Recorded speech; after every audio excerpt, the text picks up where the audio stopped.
Hey, everybody. As you know, California is a sanctuary state, and many cities and counties all over the country are starting to become sanctuary states. And what are they sanctuaries for? Well, sexual assailants, violent criminals, murderers, and kidnappers, many of whom are immigrants from other countries. With that in mind, let's get started. Recently, Breitbart reported Jerry Brown, Ronald Sink's death, had nothing to do with sanctuary laws, which actually isn't the case because, according to the Sacramento Bee, the sheriff who investigated blamed sanctuary laws for the California officer's death. The sheriff leading the investigation blamed California's sanctuary laws for preventing local authorities from reporting Gustavo Perez Arrega to the U.S. immigration officials for 2 previous drunk driving arrests. If he had been reported, the sheriff said, Corporal Ronald Sink of the tiny Newman Police Department would still be alive. We can't ignore the fact that this could have been preventable, Sheriff Adam Christensen told reporters, asking why the state was providing sanctuary for criminals and gang members. It's a conversation we need to have. So what's he mean by that? Gang members?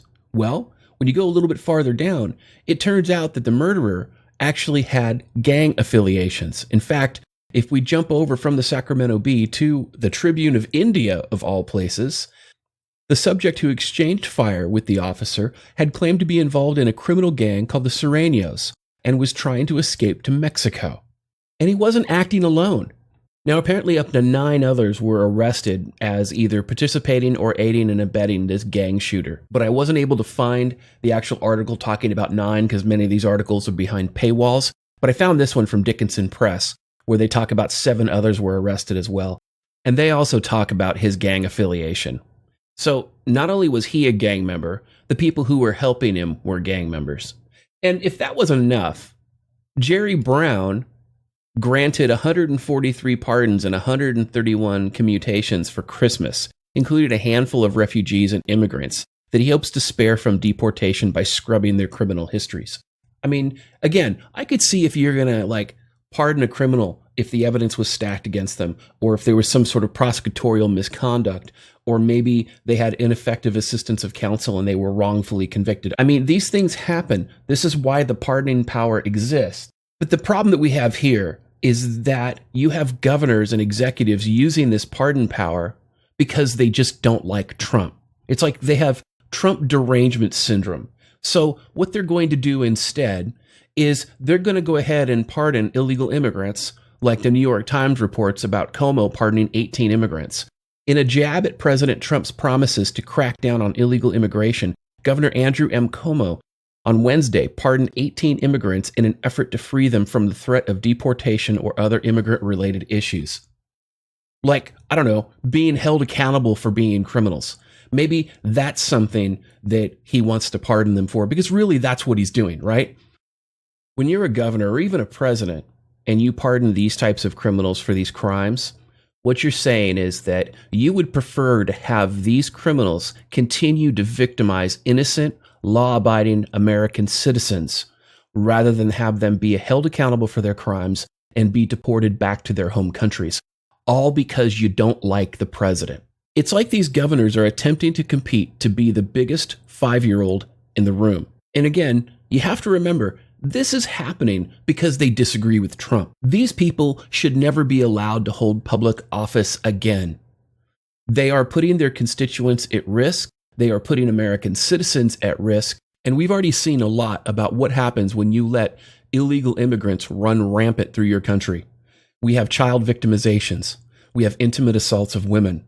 We have all sorts of violent crimes happening. We have murders. And now they're murdering other immigrants. And they're saying, we need to protect immigrants, unless, of course, you're an immigrant police officer, and then that's okay. Your life doesn't mean anything. And you hear the Women's March complain about things like, well, we need to keep the children and the families together, while the feminists behind the Women's March continue to destroy American families in family court every day.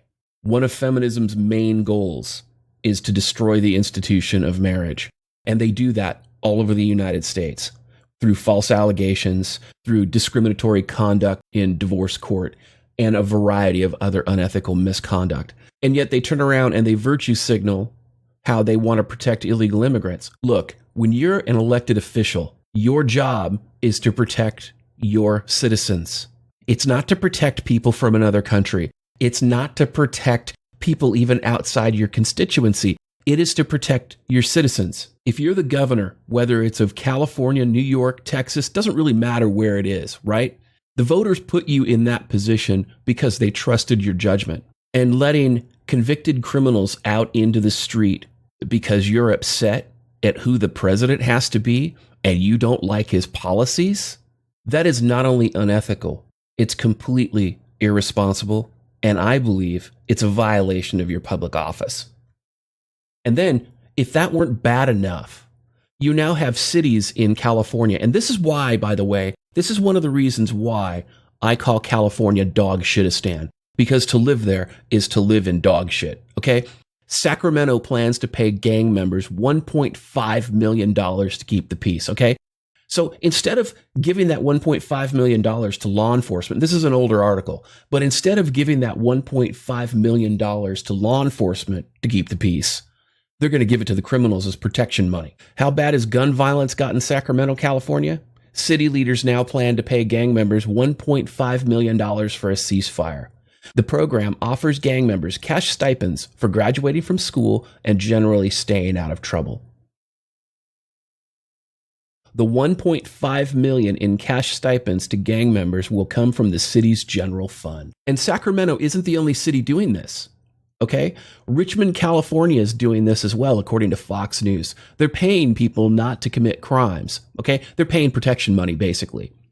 The 18-month fellowship hires convicted felons to court troubled youth who have so far avoided arrest due to lack of evidence, with offers of cash and out-of-town vacation if they mend their ways. So they're going to take this money, they're going to contact these younger kids, and they're going to groom them to be gang members and going to go, look, we're getting paid for this, you can too, all right? If after 6 months, a fellow in the voluntary program begins to achieve specific goals, they can earn up to $1,000 a month. That doesn't sit well with victims' rights advocate Lorraine Taylor, whose twin sons were gunned down in a nearby city of Oakland when they were just 22. If I were to find out that the guy who murdered my twin sons was getting $1,000 for a promise, I mean, how can you trust? I mean, if they kill somebody, they will lie, Taylor said, breaking down in tears. And she's absolutely correct. I mean, this is why progressives are completely off the rails. They support crime. They finance crime. They are handing taxpayer dollars to crime.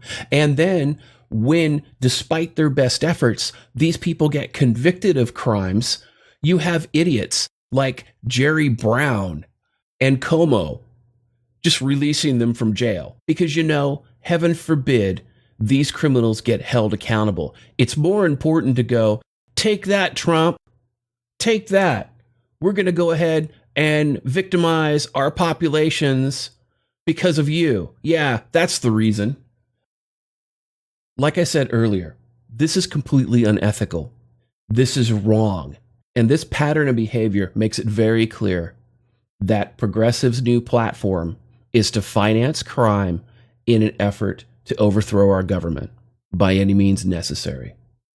I'm DDJ, and this has been your dose of misandry today.